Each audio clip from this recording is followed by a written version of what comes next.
Hoy en esta nueva sección quiero hablarles de la política, porque la política sí importa. La hemos venido golpeando, la hemos menospreciado, los medios de comunicación solo nos pasan mala información de la política, nuestros políticos no actúan como quisiéramos. Y entonces el tema es que la política no sirve, que la política es de pillos, que la política es sucia. Falso. Lo que nos están faltando son buenos políticos. La política es una disciplina que nos permite, en ese marco de diferencia social, de divergencia social, ponernos de acuerdo sobre fundamentos importantes. La política permite diversidad de criterios. Una sociedad es diversa en ideología, en pensamiento, en actitud, en gustos. Entonces, la política, como disciplina, es la que permite a la sociedad dar un segundo paso hacia la democracia. La política es madre de la democracia. En la medida que la sigamos golpeando, seguiremos perdiéndole todo el valor que tiene y no nos damos cuenta y vamos a perder a la democracia.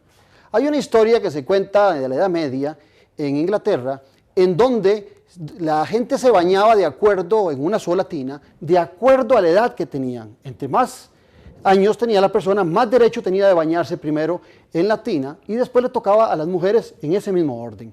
Entonces, imaginen ustedes que al final el último en bañarse era la niña, tal vez una niña o un bebé. El agua estaba tan sucia, que en muchas ocasiones, por error, al intentar botar el agua, se podía botar el bebé. De ahí los ingleses sacaron una frase que dice, cuidado por botar el agua sucia, botas al bebé. Bueno, cuidado por bajar y patear la política, votamos a su bebé, a la democracia.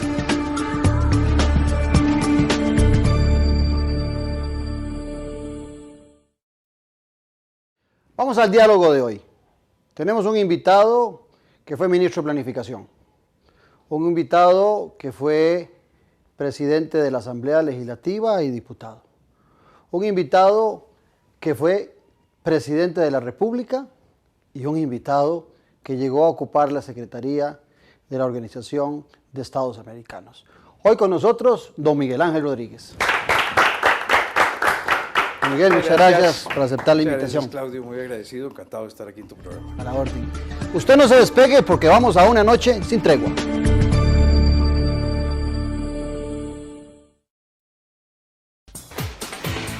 No. Otra vez desde el inicio. Como jurado en los concursos, siempre he sido profesional y objetiva. Y eso para algunos es ser demasiado estricta. Y yo estoy de acuerdo. Y cuando se trata de calificar la calidad de los servicios del contrato de televisión por cable, internet y telefonía, también soy muy estricta. Por eso, elegí Telecable y mi calificación es un 10. Telecable, lo que más te conviene. El agua es un recurso valioso que debemos aprender a ahorrar en sus diferentes usos. Con buenos hábitos, seguiremos disfrutándola. Y con pequeños cambios en nuestras griferías y accesorios de nuestros hogares, industrias y comercios, lograremos un ahorro de más de un 50%. Ahorre agua y ahorre dinero. Así de sencillo. El agua es vida. Cuidémosla.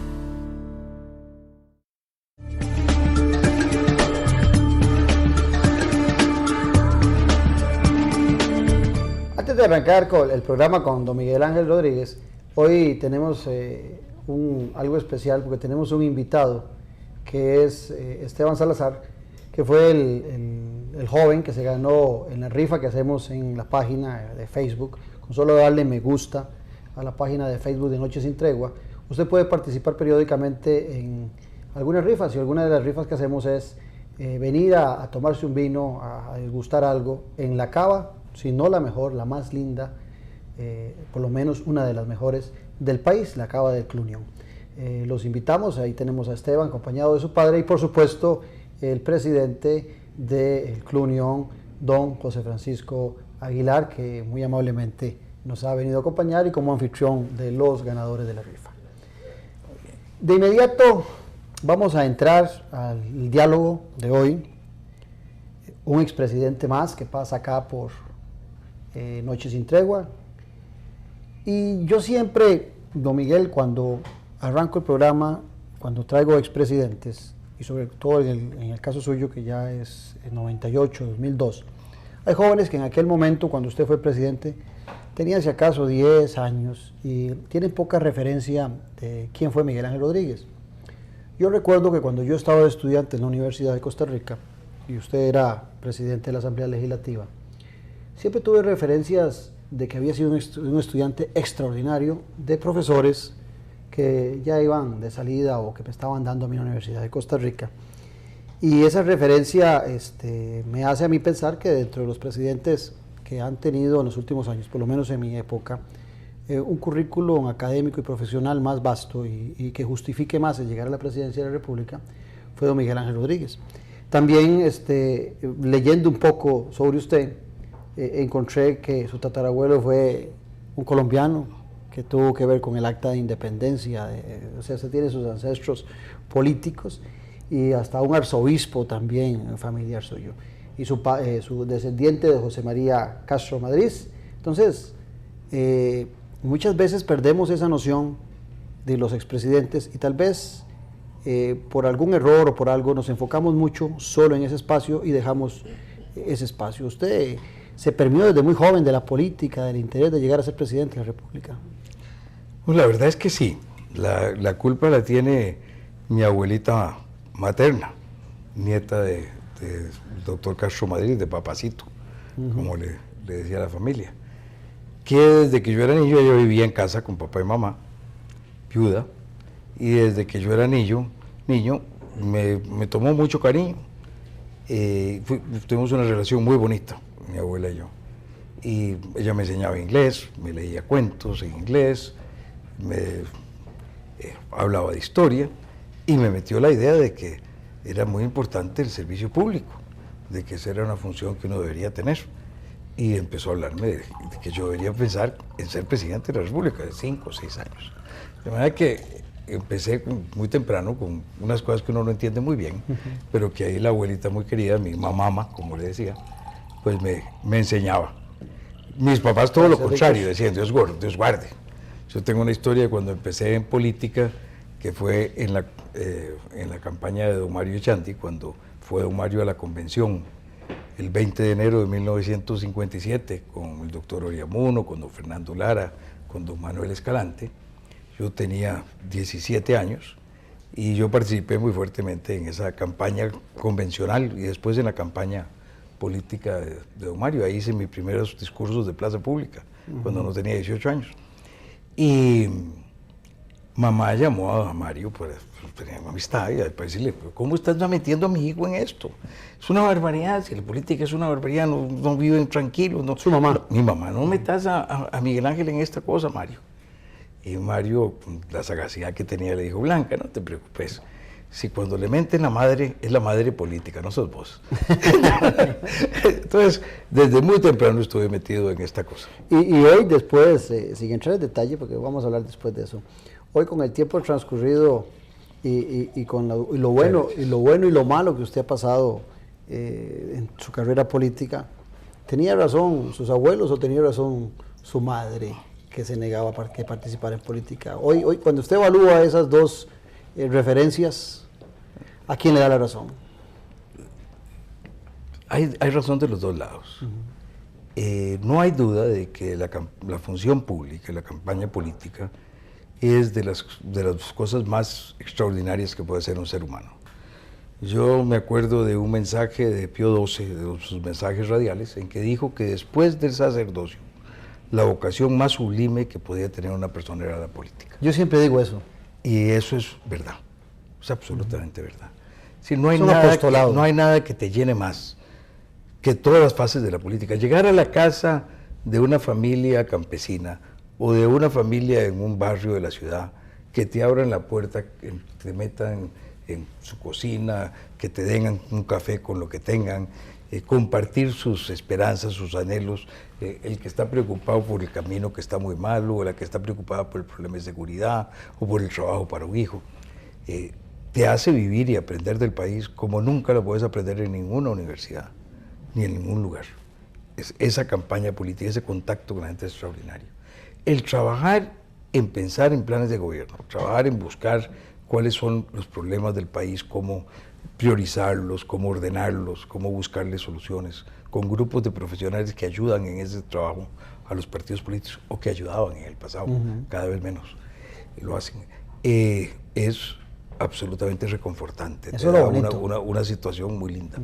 El enfrentarte en una asamblea legislativa a los adversarios, en entender sus puntos de vista, el buscar cómo encontrar maneras de coordinar acciones con ellos, es una tarea lindísima. Yo, de todos los puestos que he ejercido, el más lindo es el de presidente de la asamblea, más lindo que la presidencia como ejercicio. Y el tener la posibilidad de ser ministro, o dirigir o estar director del Banco Central. Solo lo bonito me ha dicho. Bueno, por eso estoy contándote una parte. Estoy contando la verdad de mi abuela. Ahora te voy a contar la verdad de mi mamá y de mi papá. Uno pierde la tranquilidad. Sí, cuando yo estaba trabajando en la empresa privada, cuando estaba haciendo plata, cuando trabajaba con mi consuegro, bueno, me levantaba en la mañana a las 6 y me iba a trabajar y me iba a Guanacaste y me iba a meter en una finca 3 días y me iba a Honduras y me iba a vender carne de Puerto Rico y trabajaba muchas horas al día, pero no me importaba un carajo lo que decían los periódicos, nunca me iban a relacionar conmigo. Ni siquiera lo leía. No se relacionaban conmigo. Yo leía los periódicos porque yo fui columnista de La Nación desde los años 60. Y entonces me ha gustado opinar y me ha gustado estar en esos temas. Pero Sí, no había ninguna angustia. Desde la gradería. Exacto, era de fuera, no estaba metido en el juego. Cuando uno está de ministro, está de diputado, uno se levanta pensando, ¿y hoy qué cosa me voy a encontrar? ¿Qué me irá a salir? ¿Qué problema tendré? ¿Con qué me voy a tener que enfrentar? Y conforme el tiempo ha ido pasando, la cosa se ha ido haciendo peor y peor. Y en los últimos años, con esta cosa terrible que nos ha dado, de que todos los políticos son corruptos, vendido por un medio de comunicación muy importante, para tener más poder ellos. Porque son competidores, los políticos, ustedes son politólogos, los políticos y los medios son competidores como intermediarios con la opinión pública, ¿no? Están compitiendo unos con otros. Y a los periodistas, desde aquellos dos famosos periodistas del caso Watergate, se les volvió un fanatismo, un trofeo, tratar de golpear a los políticos. Es muy exitoso. Después se escriben libros y se ganan premios internacionales y la prensa, los periódicos del país de España les dan un premio y las cosas se producen de esa manera. Entonces es muy atractivo. Entonces meterse a política es siempre ponerse, abrirse y desnudarse frente a la población. Los médicos pueden cometer errores, pueden tener problemas, los abogados igual, un carpintero igual. Todos los seres humanos pueden tener problemas y todos cometemos errores. Pero los de los políticos se exhiben públicamente con una hazaña increíble. Y entonces se va creando el concepto de que todos los políticos son corruptos, que todo es corrupción. Para hacer política en una democracia se necesita llegar a acuerdos. Los distintos partidos políticos, una parte fundamental de trabajar por el país es ponerse de acuerdo en cosas. Pero en Costa Rica se convirtió ponerse de acuerdo en actuar para repartirse cosas para las bolsas personales. Cuando eso muy rara vez puede ocurrir en una negociación política. Muy, muy rara vez. Pero eso se convirtió como en lo que la gente ve de siempre. ¿Por qué? Porque había que debilitar a los políticos. Especialmente cuando la nación dejó de ser el antagonista de Liberación Nacional. Por muchos años los partidos en Costa Rica teníamos a Liberación Nacional y los que no éramos liberacionistas. Pero los que no éramos liberacionistas no teníamos una estructura organizada, partidaria, con una ideología. Éramos muchos grupos que nos uníamos para las elecciones. Entonces, durante los 4 años de gobierno, ¿quién ejercía el antagonismo político con Liberación? La nación. Y eso le daba un poder muy grande. Pero ese tema quiero que le entremos ahora, porque siguiendo con esa, bueno, primero, salud, bienvenido a la Cava. Muchas gracias, Claudio. Le agradezco muchísimo la invitación. Mucho gusto. Y salud y mi respeto a todos los que nos ven. Qué lástima que no compartan el vinito pero con en su nosotros. casa con suerte lo están haciendo. Yo siempre digo, desde el punto de vista lógico, político, que un partido se elige o se reelige en el gobierno cuando el gobierno que lo antecede, su primer gobierno, ha sido un gobierno exitoso. Desde esa perspectiva, uno ve que el único momento histórico en que el Partido Unidad Social Cristiana logra reelegir un presidente es después de la administración Rodríguez Echeverría, que se reelige don Abel Pacheco. Anteriormente el Partido Unidad no había tenido reelección. Eso quiere decir que si don Abel llegó a ser presidente era porque había una satisfacción por lo menos positiva en la administración que usted había hecho. ¿Qué recuerda usted valioso? Porque tuvo momentos como los del Combo ICE, si no mal recuerdo, muy duros, pero usted hizo hasta grandes movimientos de concertación que le generaron una empatía ciudadana en algún momento. Pero ¿cuáles son los mejores momentos que usted recuerda de su administración? Bueno, la aprobación de la Ley de Protección al Trabajador era resolver dos problemas que tenían 40 años de estar en el tapete de la discusión pública y no se habían podido resolver. El problema de la cesantía y el hecho de que la persona que tenía continuidad en una empresa perdía todos sus derechos a los 8 años y entonces más bien le convenía irse. Y esto creaba unos conflictos muy grandes al interior de la empresa. El tema de que la mayoría de todos los conflictos laborales eran por el tema de cesantía, y con la Ley de Protección al Trabajador logramos resolver esto. Pero además logramos resolver el problema más serio que teníamos hacia adelante, que era el problema de la viabilidad del régimen de invalidez, vejez y muerte, que de un régimen de capitalización se había convertido en un régimen de reparto, y que entonces iba a ir requiriendo una proporción mucho mayor de los salarios de los trabajadores cotizantes todos los años. Con esto logramos resolver los dos problemas conjuntamente en un esfuerzo en que logramos poner juntos a sindicalistas, solidaristas, cooperativistas, empresarios y resolver problemas muy complicados que además permitían una capitalización laboral muy importante por la cual muchos grupos habían venido trabajando en el país. De manera que esto era una reforma social que ha llamado la reforma social del siglo XXI y realmente es algo usted quiso, inclusive me acuerdo, estaba yo creo que apenas saliendo de la universidad, pero usted quiso en aquel momento, no ya había salido de la universidad, pero me acuerdo que usted quiso plantear unas reformas económicas para la constitución política, establecer unas garantías económicas. Las garantías ¿verdad? económicas. ¿No funcionó? No logramos. Las reformas constitucionales que yo me empeñé, podemos hablarlas ahorita, no tuve éxito en aquel tiempo. Traté de plantear una reforma constitucional para la integración de la Asamblea Legislativa, que la planteé desde el año 88, antes de llegar yo incluso al Congreso. 10 diputados amigos la presentaron. Los expresidentes todos de aquel tiempo le dieron su apoyo, que era para establecer una lista nacional y distritos legislativos con un crecimiento del Congreso, y los medios de comunicación lo mataron diciendo que era una barbaridad subir el número de diputados. Esos son de las mentiras de este país. Con el número de diputados que hay, el Congreso no se puede manejar, no se pueden integrar adecuadamente las comisiones, no hay manera de que los diputados tengan tiempo para estudiar los proyectos. De manera que hay que aumentar el número de diputados. Estaba establecido en la Constitución que iban a aumentar cuando se dio en el 49, con cada número, conforme creciera la población. No han crecido, tenemos un Congreso demasiado reducido. No hay países de nuestro tamaño que tengan un Congreso tan pequeño. Entonces, eso era, pero con base en eso mataron un proyecto que tenía un gran valor porque mejoraba la participación ciudadana, mejoraba el que el partido de oposición tuviera un grupo de diputados de nivel nacional, que era su consejo de gobierno de oposición o en la sombra, que permitía entonces mejor gobernar al gobierno, porque tenía una posición bien invertebrada para entablar relaciones, establecía la reelección de los diputados para establecer la carrera parlamentaria, y en los distritos legislativos la gente iba a elegir con mayor conocimiento a la gente, porque no es lo mismo elegir una lista de una provincia de gente que yo no conozco, que si es una porción de San José que elige un par de diputados, sí, claro. Esa porción de San José, esa gente va a poder caminar por los barrios, como se hace en Estados Unidos, y ser conocido por la gente, y la gente va a escoger, y si hay reelección van a tener que trabajar bien para ser reelectos. Planteé al final del gobierno convertir el país en un sistema semiparlamentario por el fraccionamiento partidario y por la eliminación del bipartidismo. Usted sabe muy bien que el presidencialismo funciona con bipartidismo.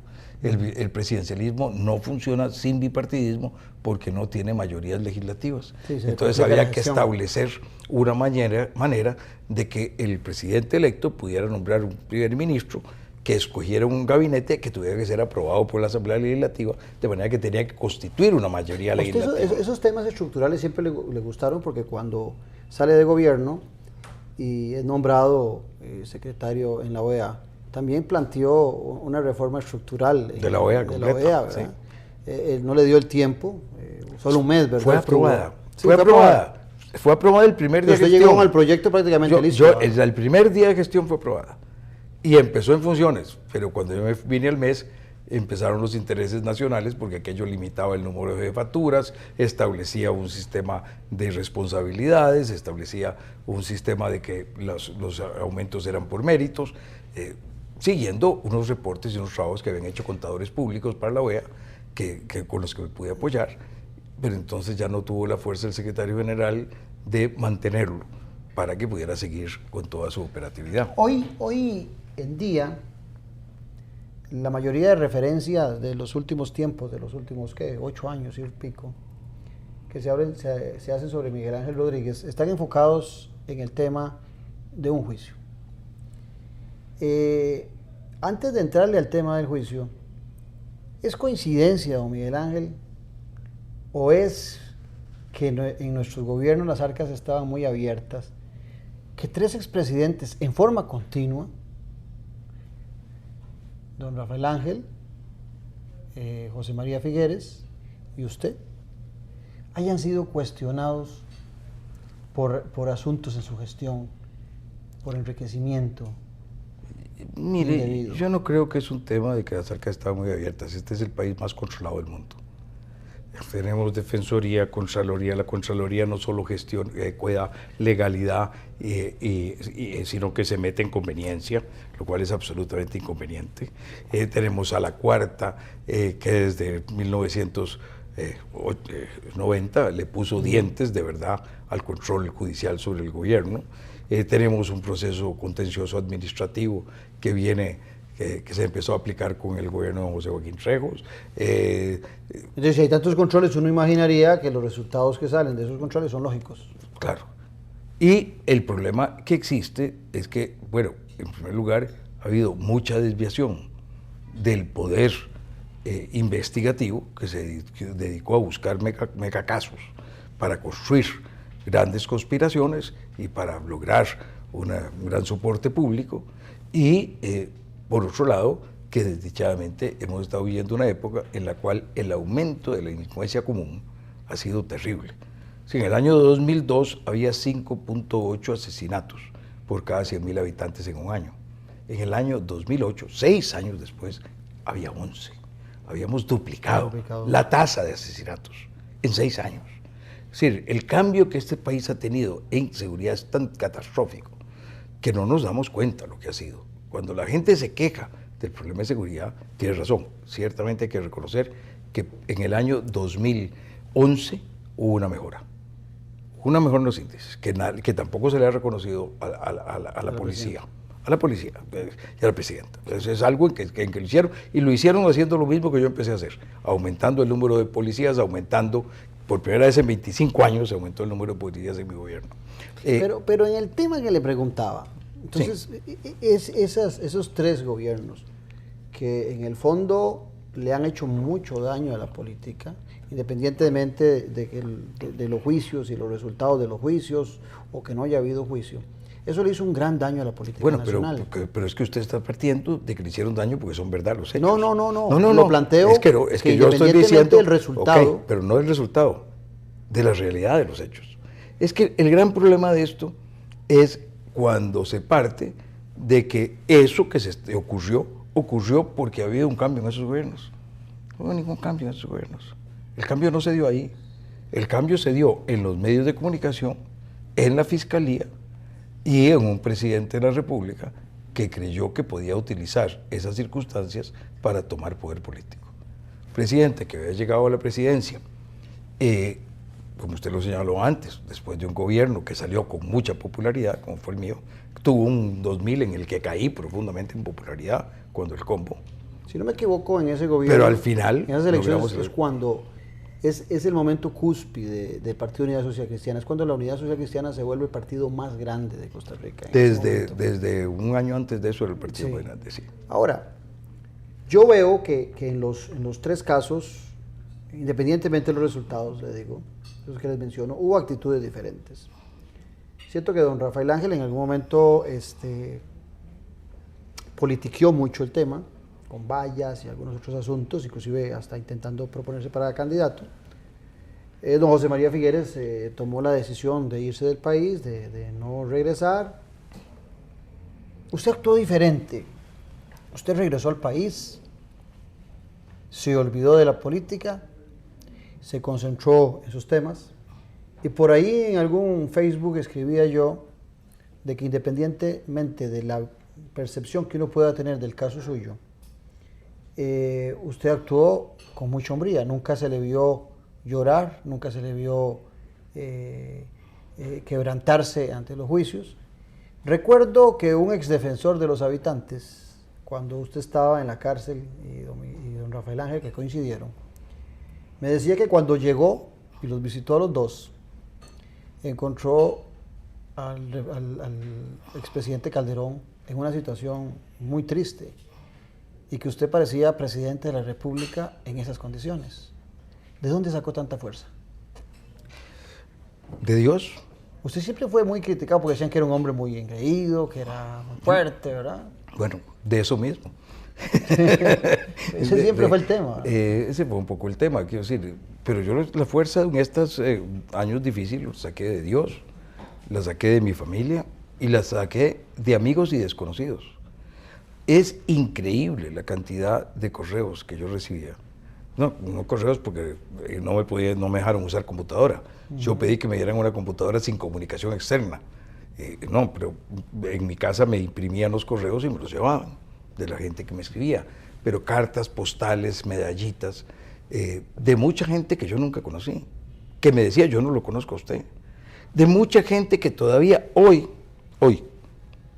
esta tarde, me encontré a una persona que me dijo, lo que me encontró muchas veces, yo no voté por usted, pero lo que ustedes hicieron no tiene nombre y yo estoy en contra de todo lo que usted ha estado pasando. Entonces, eso me dio mucha fuerza, mucha fuerza.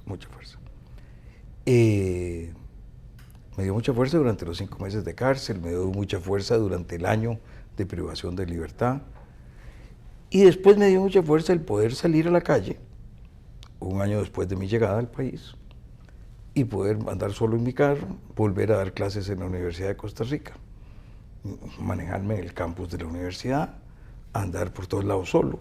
Yo parqueo mi carro en cualquier lugar en San José y ando por las calles, manejo un carrito pequeñito, no tengo chofer, no tengo nadie, lo hago por todos lados, me muevo y disfruto de la relación con la gente. Yo salí a la calle por primera vez el 15 de octubre del año 2005. De entonces a ahora, en 16 ocasiones he sido insultado. 16 ocasiones en 7 años y 3 meses. Eso no es nada. Voy a los estadios de fútbol. A ver el glorioso Saprissa. A ver a mi glorioso Saprissa y a verlo en otros estadios que no son del Saprissa, en la Liga, en Heredia. Cuando estaba el Brujas, se iba con mi ahijado y sobrino Álvaro Rodríguez, que era muy brujo en ese tiempo, ya gracias a Dios lo recuperamos para el Saprissa. Iba al estadio del Brujas. Y en todas esas ocasiones caminaba del parqueo, todos los días durante un año, caminaba del parqueo a los tribunales de Guadalupe 150 metros, todos los días, varias veces al día, para almorzar, para ir, para llegar.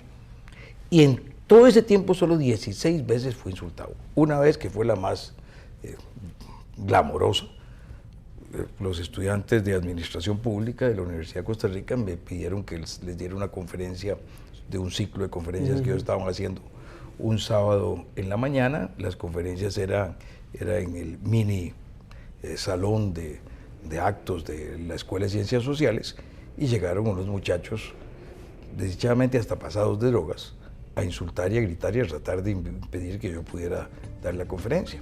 Fue muy lamentable porque era muy doloroso para mí que eso pasara en mi universidad, sí, donde este año tengo 50 años de dar clases. Hace 50 años empecé a dar clases en la Universidad de Costa Rica. Sí, usted seguía dando y fue nada más se trasladó a Ciencias Sociales para que no iba.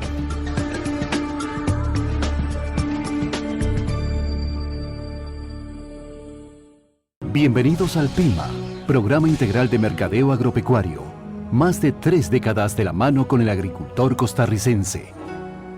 El Programa Integral de Mercadeo Agropecuario es una institución pública perteneciente al Estado costarricense Al PIMA le correspondió la construcción y administración del SENADA, la administración de la red frigorífica nacional, la instalación de un sistema de información de precios de mercado.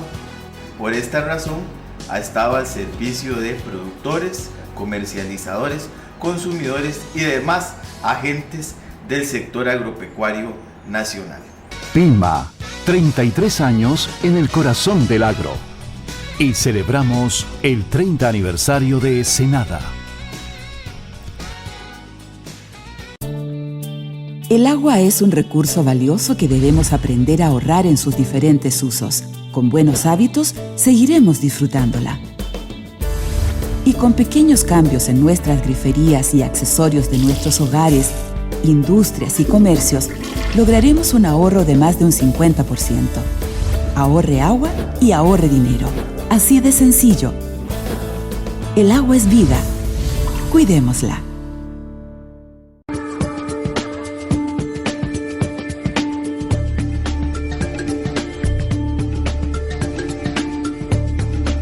Yo tengo, y le comento esto a la audiencia, cuando muere, usted fue ministro de Planificación con don José Joaquín Trejos Fernández. Cuando muere don José Joaquín Trejos Fernández, por esas circunstancias de la vida, yo tengo una muy linda amistad con la familia Trejos, a quien aprecio mucho. Y a mí me toca, en ese momento el presidente es don Oscar Arias, pero a mí me toca dar el mensaje de despedida en el funeral de don José Joaquín Trejos en la catedral. Los hermanos Trejos me honran con eso, me piden que ellos no tienen la fortaleza para poder decir unas palabras. Y a mí me toca subir al púlpito y empezar a dar el discurso. Y tengo en mi mente, como hoy en día, esa catedral llena, desde la primera fila hasta la última fila. En la segunda, vea que si me acuerdo, que en la segunda fila, del lado izquierdo, había una fila que esas bancas caben 10 personas. Era la única banca que solo había una persona sentada en la orilla. Era Miguel Ángel Rodríguez. La gente no quiso sentarse con usted ese día en la catedral. Estaba usted en los momentos más difíciles del juicio y, perdóneme la palabra, pero parecía que era un zorrillo hediondo y que la gente no quería estar al lado suyo en esa situación. Yo recuerdo que di mi discurso, que debieron haber sido unos 10 minutos, y con mucha frecuencia volví a ver yo y sentía lo que tantas veces habla la gente de la soledad del poder, cómo un hombre había sido abandonado. Yo me imagino que muchos de esos, hoy en día, después de que usted salió de estas cuestiones judiciales, le vuelven a dar la mano y lo palmotean. ¿Cómo recibe eso? Un ser humano, no hablemos del presidente, del expresidente de la República. Yo, gracias a Dios, tengo muy mala memoria. Te doy gracias a Dios de eso. ¿Pero se acuerda de ese momento? Me acuerdo de ese momento perfectamente bien, pero no me acuerdo de quienes no estaban ahí. Entonces, como no me acuerdo quiénes no eran los que no estaban ahí, no tengo a nadie que reclamarle que no estuviera. Lo que usted dice es cierto. Yo no dejé de asistir a las tomas de posesión, al funeral de don José Joaquín. Yo fui su ministro. De don Mario Chandi, lo vi yo a usted ahí. Claro también. que sí, yo fui amigo de don Mario toda la vida, me apoyó siempre en mis campañas. Fue un hombre con el que yo quiero, al que yo quise profundamente. Pero en la situación difícil, la gente se le aleja a uno. Lo llegué a ver en su cama de enfermo muchas veces, en su último año de vida, muchas veces. Yo tengo un profundo amor por Mario y por don José Joaquín. Les agradezco mucho y les debo mucho a los dos. Me enseñaron muchísimo. Don José Joaquín me hizo ministro de la presidencia los últimos meses del gobierno, cuando Diego se fue al Ministerio de Transportes para terminar la carretera Limón, la rústica. Imagínense una persona que escasamente tenía en ese momento 29 años y me hizo ministro de la presidencia, aunque fuera por unos meses. Era muy importante. Entonces, la verdad es que yo tengo mucho que agradecerles y yo no podía dejar de estar ahí. Pero claro que era cierto que no era... Que era un zorrillo.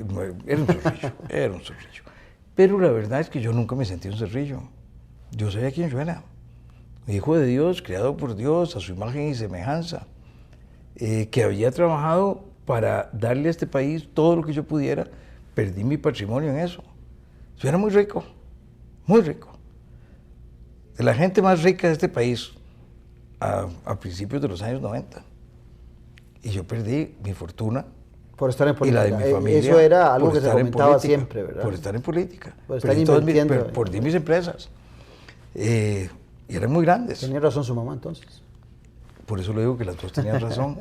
Hay unos costos y hay unos beneficios, pero yo quisiera volver a eso. A dos cosas quiero volver. Claro. A esa pregunta. Y en esa pregunta, lo que más me interesa es decirle a los muchachos de este país, no se asusten de meterse en política, métanse. Sócrates nos dijo hace muchos años, la razón para meterse en política es que si uno no se mete, otro toma las decisiones por uno. Entonces, el que no se mete es responsable de las decisiones que toman los demás. ¿Usted se acuerda de ese diálogo claro. platónico en la República entre Sócrates y Platón. Trasímaco? Ah, bueno. Y realmente es algo muy importante. Platón lo escribe, es muy importante. Bueno, entonces hay que meterse. Ahora, y si no se meten, este país no se recupera. Si la gente joven con capacidades piensa que solo hay que meterse en la empresa privada a ganar plata, y solo hay que meterse donde uno está tranquilo, y que no hay que preocuparse por las cosas del país, le entregan el país a otros. Y si una empresa grande es muy importante manejarla bien, el país es más importante manejarlo bien, porque nos afecta a todos. Entonces, no se asusten, no le tengan miedo a lo que pueda venir. Ahora, métanse, además paga en satisfacción personal, en el gusto de conocer a la gente, en la alegría de hacer cosas por el país. Usted ha dicho con vehemencia que el caso suyo no prescribió, que no es un asunto de prescripción. Los medios de comunicación lo han planteado que usted sale libre porque prescribe. No hay otra razón de que sea inocente, sino sencillamente prescribió. El caso es muy sencillo. A mí me acusan de corrupción agravada. La condena por corrupción agravada es hasta 5 años. Una cosa de 5 años de prescripción no prescribe en el tiempo que haya transcurrido. Lo más que prescribe en el tiempo que haya transcurrido es algo de 3 años. De manera que por la acusación que me habían hecho y por la condena que me habían hecho, no puede ser por prescripción que me han sacado de ese tema. Ok. El por tanto, que es todo lo que conocemos. Tanto ellos como yo, los que dicen otra cosa como yo, solo conocemos el por tanto. No ha salido la sentencia. Pero la gente habla como si hubiera salido la sentencia. Y pontifica y dice, no, es por prescripción. Porque en este país la irresponsabilidad en el decir las cosas se ha convertido en norma. Y es una lástima eso, porque eso es una falta de seriedad. Eso nos hace, como el ser impuntuales, eso nos hace ser poco serios. Cuando la gente, en lugar de actuar como el científico serio, que va, observa las cosas y de lo que observa saca conclusiones, cuando actúa de otra manera, dice, estas son mis conclusiones, voy a observar la realidad para ver cómo la acomodo a mis conclusiones, que fue lo que hizo el Ministerio Público. Ahora, cuando se actúa de esa manera, no hay capacidad de ser serios, no hay capacidad de surgir. Es que estamos dejando de lado la seriedad del ser humano. ahora que usted toca eso, poco serios, y anteriormente me decía que un delito de corrupción agravado, 5 años. ¿No es poco serio que nuestros legisladores o nuestro Corte Suprema de Justicia para un delito tan grave solo tenga 5 años? ¿O será que los políticos, previendo que ellos pueden caer en algo de eso, hacen los delitos de tan poco castigo? Porque uno encuentra otros castigos mucho más sencillos en el ciudadano común y corriente que es de 10, 12, 15 años. ¿Cómo cuál? Varios. ¿Cómo cuál? Por los robos, los hurtos No, agravados. no, nada de eso tiene más de 5 años. No. Pero Ya para irse más allá, tiene que ir a asesinatos y tiene que ir a otras cosas.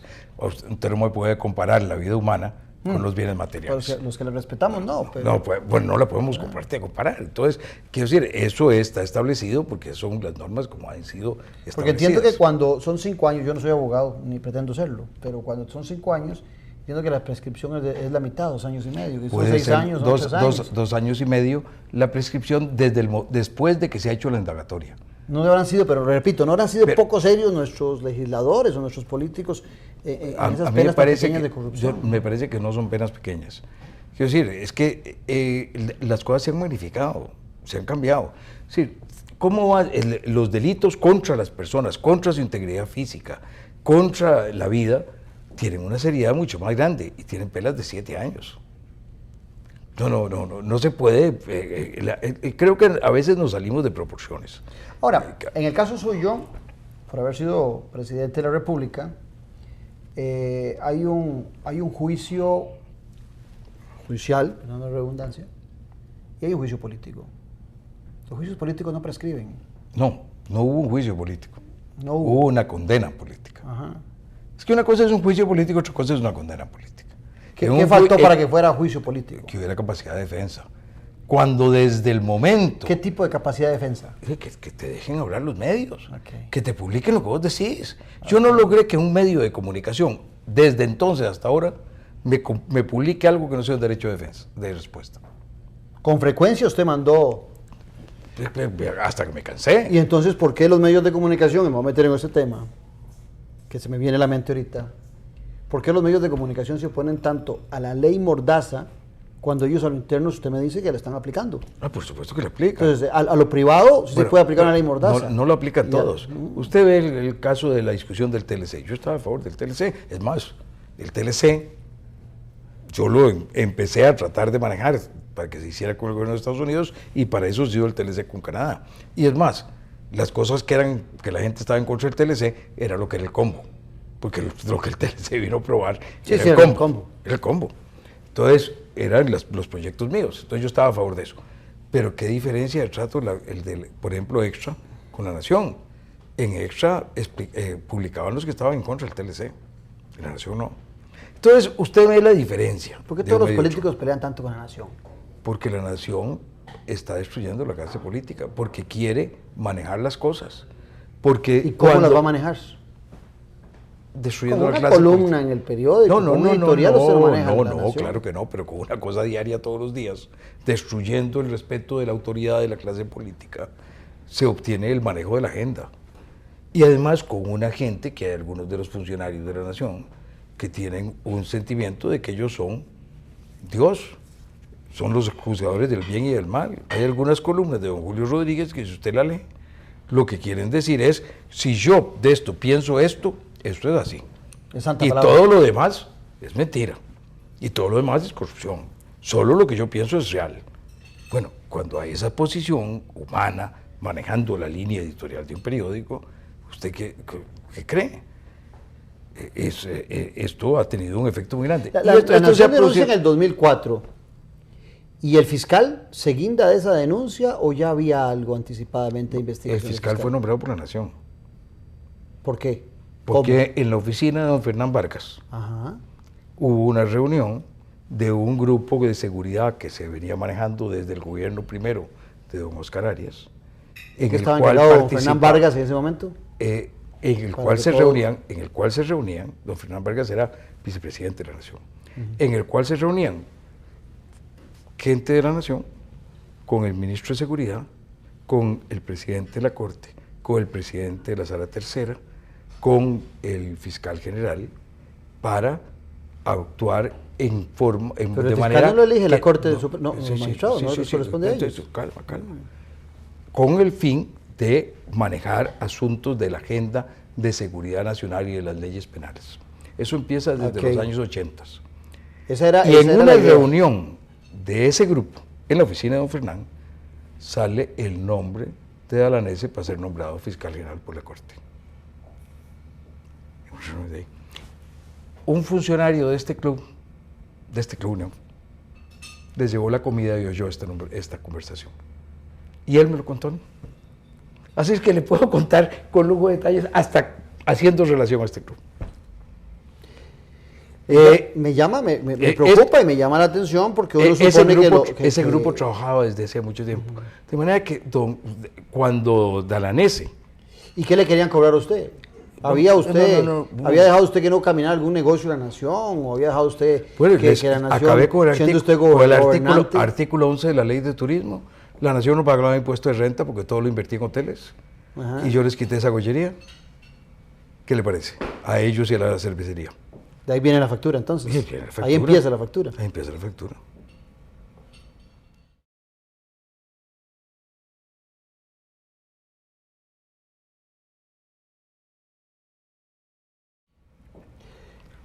Yo creo que eso a cualquiera le para el pelo. Pero perdóname, eso está escrito desde el 2006 en mi libro, Di la cara.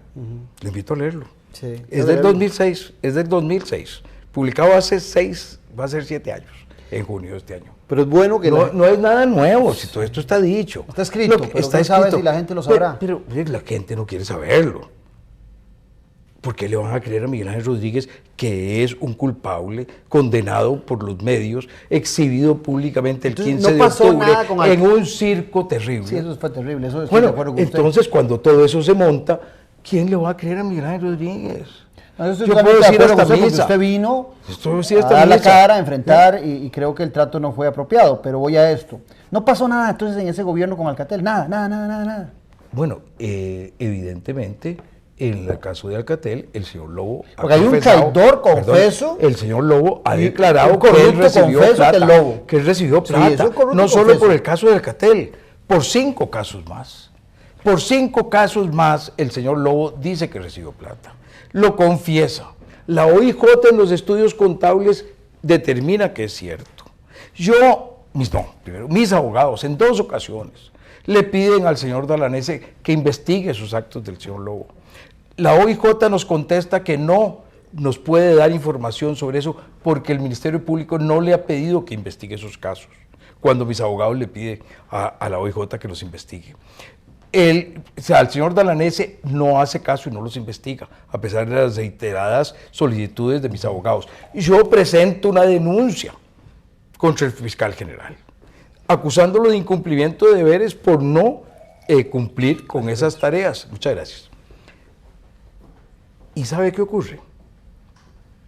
Que cuando eso va a conocimiento de una juez, para ver si sigue el caso, entonces una fiscala miente descaradamente, y le dice al juez, o a la jueza, no me acuerdo si era juez o jueza, le dice que esos delitos adicionales están metidos en el criterio de oportunidad que el Ministerio Público le ha dado Lobo. Como ese documento es secreto, nosotros no podemos entonces decir nada.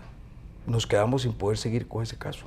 Cuando viene el juicio, óigame el tema, cuando viene el juicio, se abre el criterio de oportunidad y queda claro que solo está ahí el tema de las 400,000 líneas del Alcatel. Entonces, con mentiras salvan al fiscal general de un incumplimiento de deberes. Esto se ha manejado de la manera más burda y legal que se puede imaginar. El acto del aeropuerto es lo que la gente se acuerda, eso es lo de menos.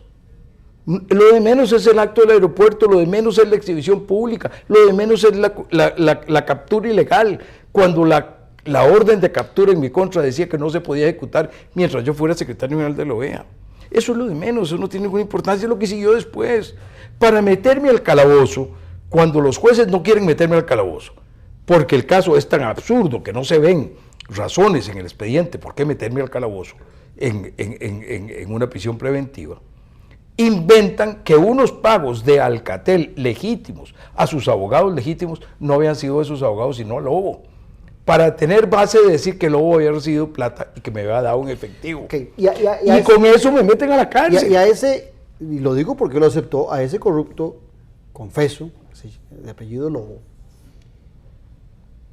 usted, él es politólogo, desgraciadamente, usted lo lleva a gobierno, usted Sí, que lo claro, escoge. Claro, sí, claro. ¿Usted cree que es un Maquiavelo, que Maquiavelo es un genio? Bueno, No, hay que sacarlo. perdón. Y le resulta un Rasputín o un Tartufo. No, yo creí que era una persona Usted lo que llevó tenía ahí. una capacidad de pensamiento que la tiene, muy grande. Es un tipo inteligente, con gran capacidad de razonar. Y durante muchos años fue una persona que me dio muy buenas ideas. Y yo no puedo negar eso. Después fue una sorpresa cuando ya en el juicio incluso nos encontramos con que en el Ministerio de Vivienda recibió montón de ingresos en sus cuentas sin ninguna justificación, que tampoco estudió el Ministerio Público. Porque la percepción de que muchos, tampoco estudió el la Ministerio percepción de Público. muchos ciudadanos ante tantos cuestionamientos que se dan después en la administración suya es el tema de que el Consejo de Gobierno parecía como una... Perdóneme, no son tantos cuestionamientos, es este cuestionamiento. No, pero ¿Cuál más? habían varios, ¿Cuál otro? varias personas metidas en eso. ¿Cuál otra persona del apareció el del tema de gobierno estaba Taiwán, metida? acuérdese, también otros temas Tema aparecieron, que fue claramente desechado por el propio Ministerio Público, pues no tenía ni sentido. Ese fue desechado por el Ministerio Público Pero en la presentación de la acusación. Y el caso aquel del INS también, de cuando estaba el señor Cristóbal Zawaski en el INS. Eso no se ha probado absolutamente nada. Quiero decir, aquí todo hubo una entonces, cacería de brujas. Pero cuando ¿de el dónde señor sale fiscal... tanta maldad para hacer Perdón, si eso es... no hay nada más fácil que eso. No hay nada más fácil que eso. Yo le aseguro, usted me da chance de ver sus chequeras y yo le invento 10 casos contra usted. Sin que haya hecho nunca nada indebido. Porque no hay nada más fácil que crear la suspicacia. Y si usted tiene a alguien que además está utilizando eso para crecerse, y un presidente de la República que está usando eso porque estaba en el suelo en las encuestas, y para finales del año 2004, con 2 expresidentes en la cárcel, se convierte en el héroe que mata a los dragones y que anda en su armadura matando a dragones ¿Usted le ayudó y alcanza a lo más alto. presidente? ¿Le echó una manita? Con mi gobierno. Sí. Con mi gobierno. Porque don Miguel Ángel don Rafael Ángel fue muy abierto siempre que no lo quería y quería otro candidato. Bueno, yo no le ayudé porque yo no me metí en esa campaña. No tenía derecho a meterme. Era presidente en ejercicio, tenía una constitución. No me metí. No, pero no me metí. Lo cierto es que no me metí. No, yo no soy el caso de los Arias que nombraron a doña Laura. No. Y que lo dicen y se regodean de eso. No. Yo me mantuve sin meterme en eso porque no me correspondía y porque además me debilitaba para terminar mi gobierno y yo quería hacer cosas. ¿Y usted quería volver a la presidencia, no? ¿No soñaba con eso? No. Porque ya, cuando don Oscar, ahora que usted toca los Arias, planteó la reelección, nunca lo vio usted oponerse a la reelección. Perdónme, cuando don Oscar planteó la reelección y me invitó don Rodolfo Jiménez a su casa, en la inauguración de su casa, con don Oscar, con don Rafael Ángel, y nos invitó a su oficina en medio de la fiesta de inauguración de su casa, y entramos a la oficina y me plantean que don Oscar quiere que se apruebe en el Congreso la reelección. Yo le dije muy claramente, mire, yo la verdad no estoy muy de acuerdo con lo de la no reelección. Yo creo que la no reelección fue un error. Yo creo que la no reelección ha creado una disputa interna dentro de los partidos cada 4 años por liderazgos que impide que los partidos se pongan de acuerdo en el gobierno y que ha hecho que se ha ido perdiendo el manejo más eficiente del bipartidismo. Yo creo que el término del bipartidismo en mucho es el proceso de no reelección cuando ya no quedan presidentes para ser reelectos, que podían serlo los transitorios. Y entonces yo creo que eso es una cosa que así ocurrió. Le dije, pero yo no puedo echar a perder mi gobierno metiéndome en una pelea política en la Asamblea para sacar ese principio. Y además, yo necesitaría, para que eso fuera verdad, que usted me traiga 18 diputados de Liberación que estén de acuerdo. Nunca llegó a 6. Nunca llegó a 6. Entonces, yo no estaba empeñado en la reelección para nada. Presidente Rodríguez, se nos va el tiempo. Yo quería servir al país en el exterior. Sí. Era pero se otra nos va cosa el lo que me tiempo, gustaba. pero y ahora con su partido Unidad Social Cristiana tan alicaído, ¿podremos ver a Miguel Ángel Rodríguez articulando o trabajando algo al interno para un partido que se ha quedado huérfano, que a muchos de sus afiliados nadie los enamoró, siguen huérfanos y andan buscando un renacimiento de ese partido? En primer lugar, yo tengo que decirle con toda sinceridad que yo creo que sería muy conveniente para este país que vuelva a haber un bipartidismo, a menos de que vayamos al sistema semiparlamentario que yo propuse. Como no se quiere ir a eso, creo que deberíamos volver a un bipartidismo para que el presidencialismo funcione. Pero, de la misma manera como creo eso, creo que, no, sin el pero, y de la misma manera como creo eso, creo que el país necesita una alternativa de centro, derecha, moderada, basada en derechos humanos, basada en justicia social, basada en eficiencia económica, como fue el PUSC en los 80s y en los 90s, que fue el que impulsó la transformación económica de este país y que me parece que fue una tarea muy importante. Sí, lo vamos a ver a usted un poquito ahí. Mientras los casos continúen, yo no me meto en política electoral. Eso es Seguirá absolutamente consecuente con claro. la posición que he tenido. He tenido esa posición todo el tiempo. Yo no creo que es por respeto a los tribunales y por respeto al partido, yo no debo estar en eso. Pero sí creo que al país eso le hace falta.